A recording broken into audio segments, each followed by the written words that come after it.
Hi students, in this class we are going to discuss about bilinear transformation. So last class we have discussed about impulse invariant method.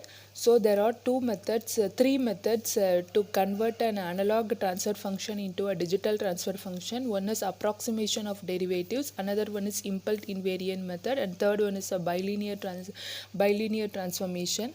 This impulse invariant and that approximation of derivative methods are appropriate for the design of low pass filter and band pass filter whose resonant frequencies are low, but these filters are not suitable for the high pass filter and band reject filter.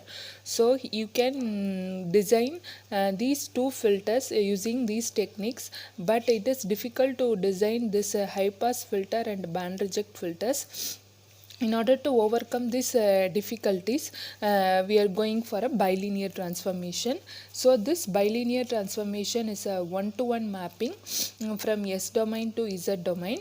This bilinear transformation is a conformal mapping that transforms the J-ohm axis. The similar that this is what your J-ohm axis, this is sigma. So this is in S domain. So we are going to convert into and transform this Z ohm axis into the Z domain.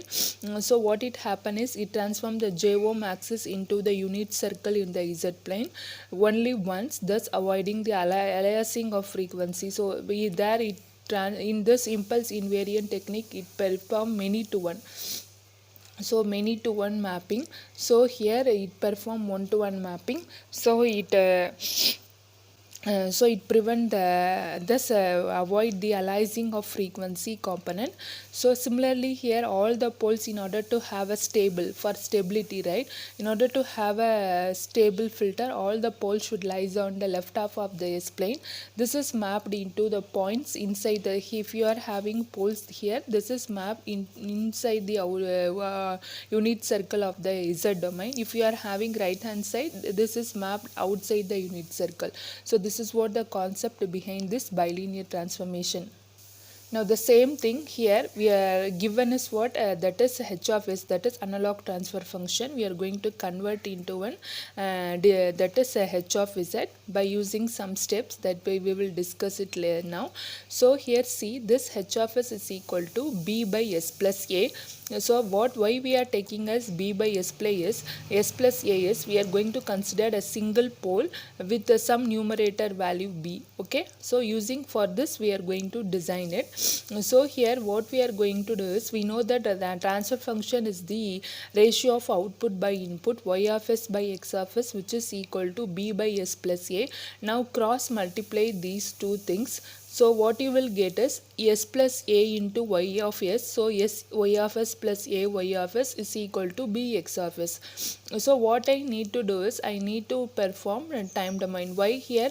First here this is converted into similar to that impulse invariant technique h of t. This we need to perform sampling, then we need to convert into h of z. The same concept here we have done. Given is h of s, so I am converting into time domain. So this is an S domain, I need to convert into time domain. So I am taking inverse Laplace transform. Why I am choosing the inverse Laplace transform is because it is a continuous time signals. Okay, so I am taking the inverse Laplace transform, and we know that for this d by dt, that is differentiation of the signal, can be written as s x of s y of s, right? So I am taking inverse Laplace transform, so this can be written as dy of t by dt plus a into y of t, which is equal to b into x of t. Now what I am going to do is I am going to perform integration, and I am going to apply the limit n minus 1 t to nt. So applying the limit n minus 1 to t to nt, dy of t by dt into t plus a integral n minus 1 to nt y of t dt, which is equal to b integral n minus 1 to nt x of t dt. So why I am choosing this is, what I am going to do is I am going to perform integration and substituting this t equal to nt. So how will you convert this into samples? By substituting continuous signals into discrete by substituting t equal to nt. So I am using this trapezoidal rule. This is what the trapezoidal rule. So now I am applying for this is integration and differentiation, so it will get cancelled. So what you will get is you will get y of t, and applying the limit y of nt minus y of n minus 1t, that is nt minus t. Similarly here this can be written as, for this is what your equivalent, so this can be written as that is here you are having a t by 2 t by 2. Now for these two things I am going to apply this trapezoidal rule. So a I am having outside, so I have written a. So according to this formula, consider this is y of t dt. Okay, so I am going to write here y of nt plus y of n minus 1t. Okay, the same thing I have written here. So a t by 2 y of nt plus a t by 2 y of n minus 1t. Similarly I am going to write down for this. Okay, so now I have converted the signal in terms of discrete.